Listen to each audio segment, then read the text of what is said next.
महापुराण की कथा कहती है, स्कंद पुराण की कथा कहती है, जिस समय पर वैशाख के महीने की सुंदर अमावस्या का दिन था, उस दिन माता पार्वती शंकर भगवान के लिए जब पकवान बनाने के लिए बैठी, कुछ नहीं मिला, तब माता पार्वती ने 3 अनाज को लिया, एक चना, दूसरा गेहूं और तीसरा जो इन तीनों को भींग रहे थे उसको लेकर आए गंगा जी में से, उसको सेक कर माता ने अंगीठी पर और उसका जो सत्तू बनाकर शिव को दिया। शंकर भगवान ने कह दिया, सुन पार्वती, ये सत्तू नहीं, ये मेरी औषधि है। बैसाख के महीने में जो खाएगा वो जिंदगी भर रोएगा नहीं, शरीर से स्वस्थ। मरने के 47वें दिन 47 डेज 47वें दिन किस चीज का दान तुम्हारे सामने आता है? मरने के 47वें दिन। 10 दिन तक तो जीवात्मा घर की अटारी करती थी, मरने के बाद 12वें के दिन चली जाती है। उसके बाद में जब 47वां दिन आता है तो 47वें दिन जीवात्मा को क्या दान करा जाता है? व्यक्ति ने क्या पुण्य करा होता है कि उसको नरक नहीं भोगना पड़ता, बेतरणी नहीं भोगना पड़ती, वो सीधे बेतरणी से पार उतर जाता है। वो किस चीज का दान है? तो कहा शिव महापुराण में, गरुण पुराण में, कि वो सत्तू का दान है जो बैसाख महीने में करा जाता है।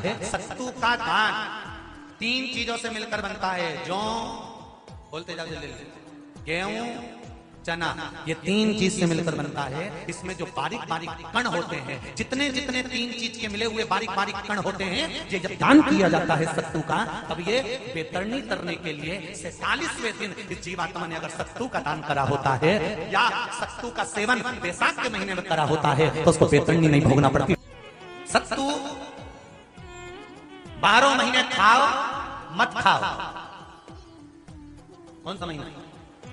बैसाख के महीने में सत्तू जरूर। पितृदोष होता है, काल सर्प दोष होता है, वास्तु दोष होता है, उनको ज्यादा कुछ नहीं करना होना। महाराज एक बेल का फल लीजिए। क्या लेना है? बेल का फल, बेलपत्री का जो फल होता है उसको ले लो।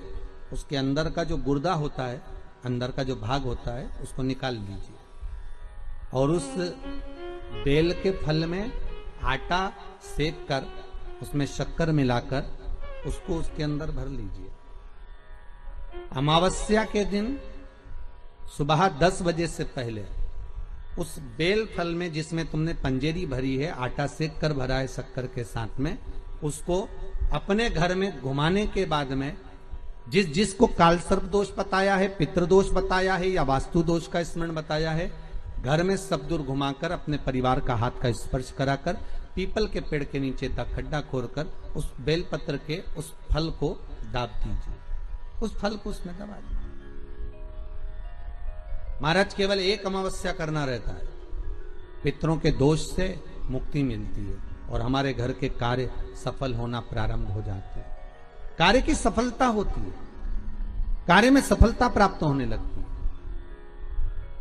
हम तो कई बार कहते हैं महाराज जी, अगर ऐसा लगे किसी औषधि को आप ले रहे हैं, मालूम पड़े कि औषधि आपको लग नहीं रही है, शिव महापुराण की कथा करेंगे, मान लो औषधि आपको नहीं लग रही, आपने औषधि बहुत दिनों से ले रहे हो, कोई दवाई, मान लो आप किसी भी दवाई को ग्रहण कर रहे हैं और वो औषधि लगी नहीं रही है, वो शरीर को लगी नहीं पा रही और आप ठीक ही नहीं हो पा रहे, 15 दिन हो गए, 8 दिन हो गए, बताओ, उतना की उतना ही कैटरीना है, उतना ही उतना अपना भरा हुआ, वही की वही लीवर, वही की वही किडनी, वही की वही स्मरण, सभी कुछ वही वही है, उतने की उतना ही। बीपी भी ऊंचा नीचा चल रहा है पर लेवल में नहीं आ रहा, शुगर भी लेवल में नहीं आ रही, तो प्रयास करा करो महाराज, बेलपत्री के फल का जो गुर्दा है, अंदर का जो भाग है फल का, उसको पानी में गला लीजिए और प्रदोष की प्रदोष, कम से कम प्रदोष नहीं हो और बीमारी जरा दवाई लगी नहीं रही हो तो बिना प्रदोष के भी कर सकते हो, उसको पानी में गलाइए। आधा घंटा पानी में, जैसे आपको सुबह मंदिर जाना है 10 बजे, तो सुबह स्नान कर कर कम से कम 6:30-7 बजे उसको पानी में गला दीजिए और उस बेले के फल का गुर्दा से गला हुआ पानी शिव जी को ले जाकर समर्पित कर दीजिए। महाराज उस पानी में से थोड़ा सा 1 चम्मच पानी शिव जी पे चढ़ा हुआ लेकर आ जाइए। उस पानी को जो बीमार व्यक्ति है उसको औषधि देने से पहले मात्र आधी चम्मच से भी आधा चम्मच उसको दे दीजिए भगवान शंकर का श्री शिवाय नमस्तुभ्यम का जाप कर कर उस पानी को देने के बाद अगर आप औषधि देंगे तो ये पक्का है कि औषधि अपना कार्य करना प्रारंभ कर देगी और वो स्वस्थ होना प्रारंभ हो जाएगा। वो स्वस्थ हो औषधि। 7 स्थान शिवलिंग के बताए हैं जहां पर भूल से भी अगर कोई चंदन की उंगलियां लगा देता है। 7 स्थान ऐसे हैं जहां चंदन की मात्र उंगलियां लगा देने से ही शिव पितृलोक के पितरों को मुक्ति प्रदान करके बैकुंठ लोक का निवास दे देते हैं। 7 स्थान।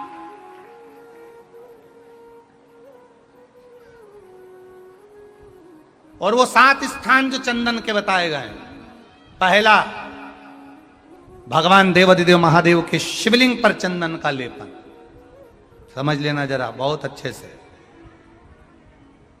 आपको लगता है स्वप्न में कोई मुर्दे दिख रहे हैं या कोई जल रहा है या कोई मर रहा है या कोई चला गया है, ऐसा भय लगता है।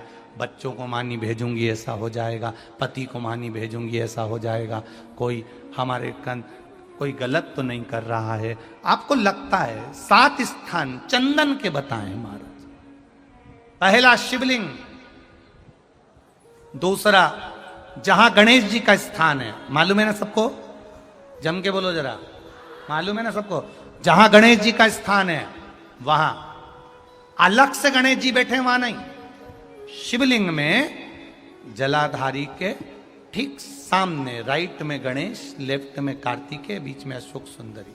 तो पहला चंदन बाबा के शिवलिंग पर, दूसरा गणेश जी पर चंदन की उंगली, तीसरा षडानंद कार्तिकेय पर चंदन की उंगली, चौथा अशोक सुंदरी पर चंदन की उंगली, पांचवा जलाधारी पर चंदन की उंगली, छठा जो शिवलिंग का जल बह रहा है इसके ठीक विपरीत की ओर चंदन की उंगली, और 7वां चंदन नंदी के मस्तक के ऊपर जो 2 सींग लगे रहते हैं उस पर चंदन की उंगली। ये कब लगाई जाती है? या तो अमावस्या के दिन। आपको लगता है कि हमारे पूर्वजों का उद्धार नहीं हुआ, हमारे पूर्वजों का कल्याण नहीं हुआ, कहीं अधोगति में कोई चला गया है, उसका बस एक बार, रोज नहीं जरूरत है, प्रतिदिन जरूरत ही नहीं,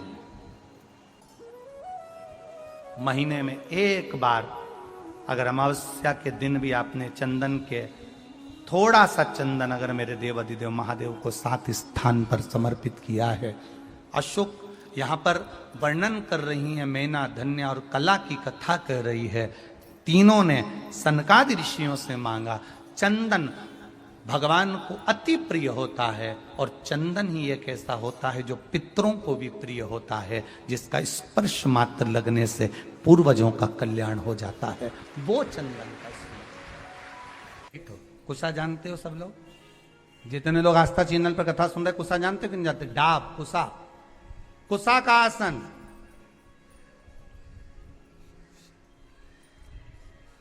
ब्राह्मण कुसा कब तोड़ता है?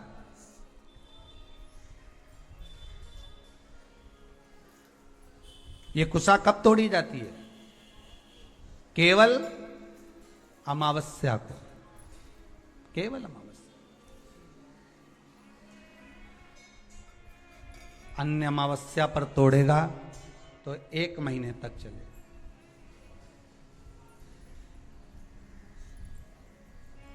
केवल महाराज, और भद्र अमावस्या को जो तोड़ेगा तो 1 वर्ष तक चलेगा। और कुसा तोड़ने का भी नियम है, कुसा लाने का भी नियम है, और उस कुसा का आसन पर बैठकर स्मरण करने का भी नियम है। कुसा का आसन पर बैठने का भी नियम है। ये जो बाजार में जो कुसा के आसन मिलते हैं, आप अगर बोलकर बनवाएंगे कि हमको बिल्कुल ओरिजिनल कुसा का आसन चाहिए, हमको असली कुसा का आसन चाहिए, तो आपको प्राप्त होगा। जिनके चेहरे पर आंखों के नीचे कालापन हो जाता है, कुसा का आसन वहां भी काम आता है। कि आप थोड़ी देर, आधा घंटा, 20 मिनट, 25 मिनट जब भगवान की सेवा कर रहे हो कुसा के आसन पर बैठ जाइए। आपको किसी क्रीम की जरूरत नहीं पड़ेगी, किसी आपको पाउडर की जरूरत नहीं पड़ेगी। आप कुसा के आसन पर बैठकर भगवान का भजन करो। जितनी देर बैठ सकते हो उतनी देर कुसा के आसन पर बैठो। 4 दिन, 8 दिन, 15 दिन कर कर देखना, आंखों के नीचे से कालापन समाप्त हो जाएगा। कुसा के आसन में वो तेज बल होता है कि नेत्र की ज्योति भी बढ़ा देता है। कुसा के आसन में वो बल होता है कि आदमी के नेत्रों पर जो चश्मा चढ़ा होता है वो तक समाप्त हो जाता है। पर लोगों ने कुसा का आसन हटा हटा कर आज के जमाने में नया नया ये सब मार्केट में जोरदार जोरदार आसन आए, टंगा रे, कपड़े का आसन मिल रहा है, ऊन का आसन मिल रहा है, इसका आसन मिल रहा है, तो लोग लो मना नहीं है, पर आसन पर भी तुम कुसा का आसन लगाओ। पर कुसा के आसन पर बैठकर जो तुम अनुष्ठान करोगे, कुसा के आसन पर बैठकर जो तुम भगवान चर्चा करोगे, उसका एक बल बढ़ता है। कुसा के आसन ग्रहण अगर पड़ता है तो परिवार में, शास्त्रों में इसका वर्णन आता है कि गेरू, गेरू मतलब लाल चंदन। कौन सा चंदन? जम के बोलो जरा। लाल चंदन। ये गेरू तो बाद में आप लोगों ने उधर पे लगाना चालू करा, पर नियम ये है कि गर्भ में अगर बच्चा रहता है तो ग्रहण पड़ता है। चंद्र ग्रहण पड़े, सूर्य ग्रहण पड़े, तो जो नारी का गर्भ रहता है, भले वो 3 महीने का हो, 2 महीने का हो, 1 महीने का हो, 8 महीने का हो, 9 महीने का हो, 10 महीने का, नारी का अगर गर्भ है तो बुजुर्ग लोग भी कहते हैं, उनको ये भले नहीं मालूम होगा कि क्यों गेरू लगाते। गेरू नहीं, लाल चंदन की 3 रेखा नारी को अपने पेट पर खींच लेना चाहिए। क्या होता है तो कहा, बच्चा विपरीत पैदा नहीं होता, बच्चा स्वतंत्र स्वस्थ अच्छा पैदा होता है।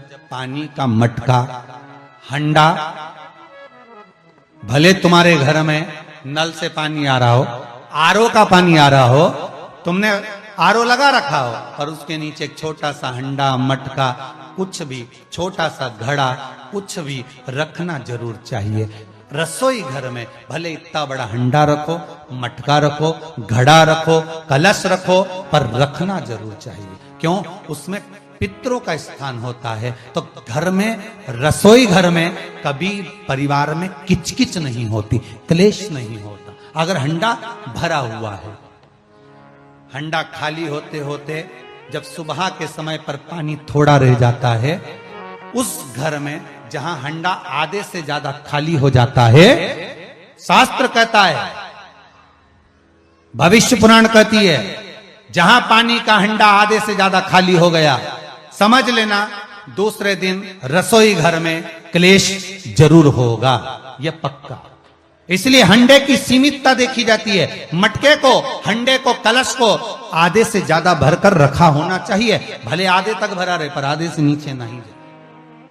उस घर में अब माताएं पूछती हैं, पंडित जी हमारे घर में बहुत क्लेश है, हमारी बहू सुनती नहीं, बहू के हमारी सास नहीं सुनती। क्लेश हो कहां से रहा है? जब तुम लड़की पसंद करके आई, उसका पांव देख के आई, 25 बार फोटो देखा,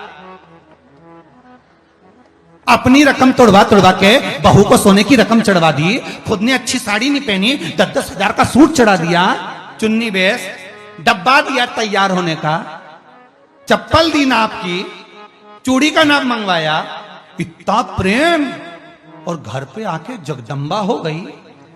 कारण क्या है? इतना क्लेश कहां से आ गया? जब तुमने पसंद करी, तुमने देखी, लड़की वालों ने यहां देखा, लड़के वालों ने वहां देखा, जब एक दूसरे को देख के सब बात हुई है, संबंध हुआ, रात रात भर बात चली, फिर क्या हो गया? यहां तो रोज फोन लगाती थी, मम्मी ये वाली साड़ी तैयार कर लो। हाँ बेटा कर ले, ऐसी ऐसी बात सास और बहू में चले। चूड़ी का नाप भेज दीजिए, चोली का नाप भेज देना, और मैंने डब्बा तैयार कर लिया है, मैंने वीडियो कॉल में दिखाया, देख ले, यही है। चप्पल भी लिए, ये भी लिया, चोटी भी ली, गजरा भी लिया, दुनिया का सामान लिया, शादी करी ने 2-3 लाख रुपए तो गार्डन में खर्च कर दिए, ने लोगों के खूब चटाया,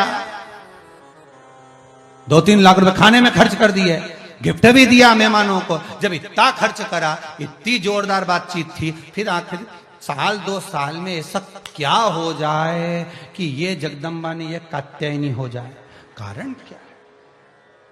वो कारण तो ढूंढो। अरे बोलो तो सही है कि नहीं है? कारण तो ढूंढो कि कारण क्या है ऐसा, कि क्या कारण हो गया। अब दोष दे नहीं कि माँ ने सिखा दिया होगा, और वो दोष दे तुम तो अपनी माँ के ही हो, हमारी तो सुनो ही नहीं। अब वो इधर दोष, वो उधर दोष दे। ये दोष देने से कुछ नहीं हो, अपने कर्मों का दोष देखो। ने जरूर झांक कर देखना कि सवेरे सवेरे कहीं हंडा खाली तो नहीं मिल रहा है, पूरा नीचे तक तो नहीं चले गया, आधे से नीचे तो नहीं हो गया। मतलब घर में दूसरे दिन क्लेश तो होना ही है, भले कटोरी के चक्कर में, पानी के चक्कर में, रसोई घर के चक्कर में, रोटी के चक्कर में, चाहे दिन भर में कभी भी होगा, पर 24 घंटे में क्लेश होगा, वो पक्का है।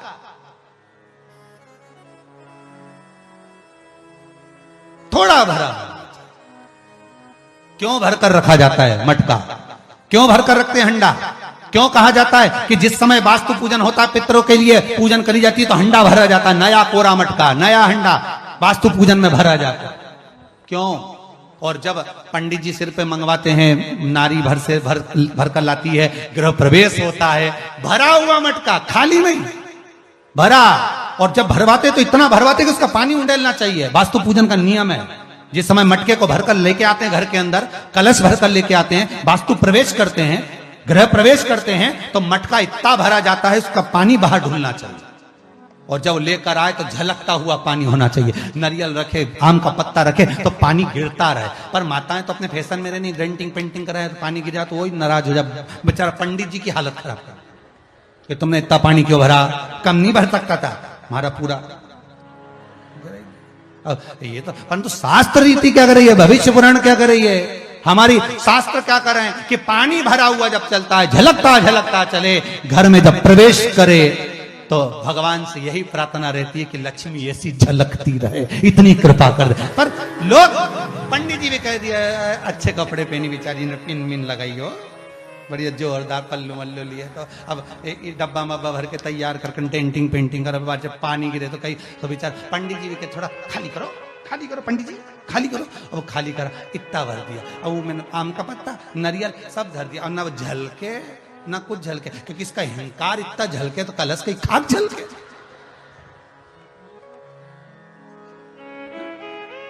ये तो गृह प्रवेश कर रही तो अपने आप को ऐसी समझ रही कि महारा बराबर कोई नहीं बनाया, ऐसी, और ऊपर से के फोटो खींचना, अभी इसका अहंकार इतना झलके तो कलश के खाक झलके। अब जो झलकना वो तो झलका ही नहीं, न झुमका झलका है, और कहा मतलब का झलका है, सो झलके सो। कई माताएं कहती हैं हम भी पशुपति व्रत करें पर भगवान ने हमारी नहीं सुनी। कई माताएं कहती हैं हमने भगवान शंकर का पशुपति व्रत करा पर शिव जी ने सुना नहीं। कई माताएं कहती है हमने भी पंडाल में बैठकर कथा सुनी, भगवान शंकर ने हमारी नहीं सुनी।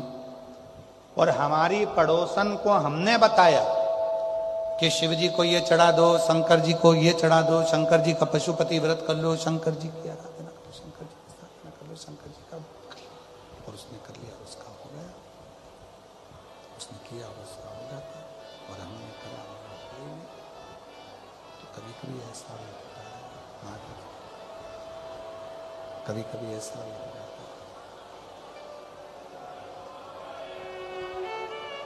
शिव की साधना, आराधना, शंकर की भक्ति, शिव का स्मरण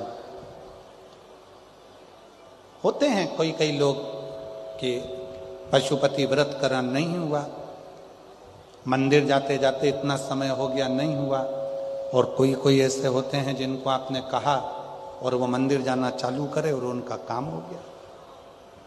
कारण क्या है?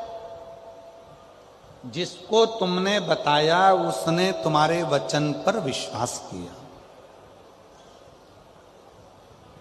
तुमने पशुपति व्रत करा पर तुम्हारा विश्वास दृढ़ नहीं हो पाया। पार्वती जी ने भी तप करा, पार्वती जी ने भी साधना करी, पार्वती जी ने भी व्रत रखा, पार्वती जी ने भी अपने शरीर को कंकाल कर लिया, तप कर कर, साधना कर कर, व्रत कर कर, पार्वती जी ने भी अपना पूरा नियम व्रत धारण करा, पर शंकर भगवान प्रकट नहीं, शिव जी प्रकट नहीं। और माता सती ने जैसे शंकर भगवान की तप साधना करना प्रारंभ करी, जैसे ही माता सती ने शिव जी की साधना, तो शिव पुराण कहती है कि जितनी साधना, जितना तप, शंभो शंभो शंभो शंभो शंभो शंभो शंभो शंभो, जितना तप सती माता ने किया, पार्वती जी से 1000 गुना ज्यादा तप माता सती करती, सती। और देखो उसका प्रमाण कितना है। सती जी का स्वयंवर दक्ष प्रजापति ने रखा, और माता सती का स्वयंवर जब दक्ष प्रजापति ने रखा, सूचना पहुंचाई,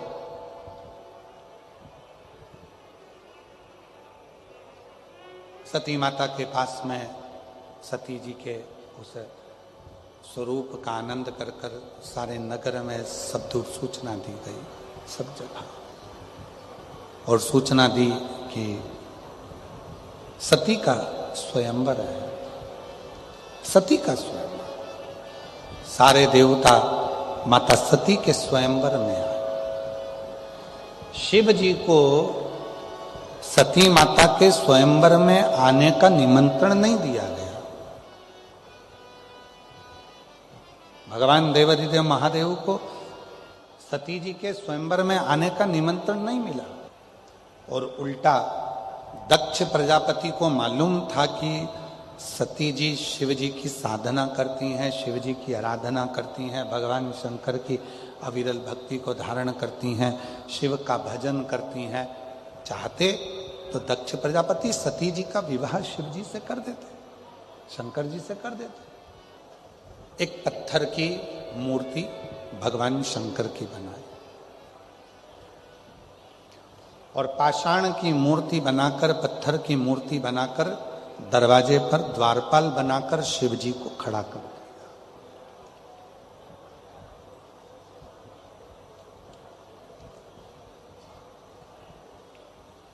एक पाषाण की मूर्ति बनाकर, पत्थर की मूर्ति बनाकर, देवाधिदेव महादेव की पत्थर की मूर्ति बनाकर दरवाजे पर खड़ी कर दी। सारे देवता अंदर प्रवेश कर रहे थे, सबने देखा कि बताओ, ब्रह्मा जी अंदर हैं, विष्णु जी अंदर हैं, इंद्र अंदर हैं, गरुण अंदर हैं, वरुण अंदर हैं, 33 कोटि देवता अंदर विराजे हैं, पर शंकर भगवान की पत्थर की मूर्ति बनाकर दरवाजे पर खड़ा कर, दरवाजे पर मूर्ति खड़ी कर। तब सती मैया का भक्ति शिव जी के प्रति कितनी थी, सती माता का विश्वास शिव जी के प्रति कितना था, सती माता का भरोसा शंकर जी के प्रति कितना था। सती माता जयमाला लेकर आई, ब्रह्मदेव के सामने से निकल कर गई, विष्णु जी के सामने से निकल कर गई, इंद्र गरुण वरुण के सामने से निकल कर गई। इतने में सती माता के पास में जो उनकी सहेली चल रही थी, सखी, उसने कहा, सती, तू जिसको प्रेम करती है, तू जिसको स्नेह करती है, तू जिसका भजती है, तू जिसका भजन करती है, उन देवाधिदेव महादेव को तो इस स्वयंवर में बुलाया भी नहीं है।